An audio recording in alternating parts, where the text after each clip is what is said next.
नमस्कार. आज वसई विरार महानगरपालिकेतल्या सर्व जनतेसाठी खूप आनंदाची गोष्ट आहे.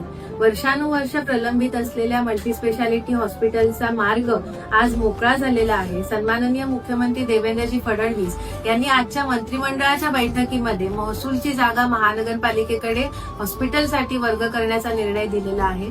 त्यासाठी मी सन्माननीय मुख्यमंत्री देवेंद्रजी फडणवीस, सन्माननीय उपमुख्यमंत्री एकनाथजी शिंदे आणि अजितदादा पवार तसंच आपले महसूल मंत्री सन्माननीय चंद्रशेखर बावनकुळेजी यांचे समस्त वसईकरांच्या वतीने आभार मानते. मी स्वतः आणि नालासोपाऱ्याचे आमदार राजन नाईक साहेब हे निवडून आल्यानंतर सतत शासनाकडे या गोष्टीसाठी आम्ही पाठपुरावा करत होतो. अनेकदा अधिवेशनामध्ये आम्ही हा विषय मांडला. 16 जुलैला जी मुख्यमंत्र्यांनी बैठक घेतली त्या बैठकीमध्ये हा विषय घेतला आणि बैठकीमध्ये मुख्यमंत्र्यांनी याचे आदेश दिले. तर ह्या सर्व प्रयत्नांमुळे आज हा चांगला निर्णय झालेला आहे. त्यामुळे मी महाराष्ट्र शासनाचे आभार मानते आणि वसईकरांचं मनपूर्वक अभिनंदन करते. धन्यवाद.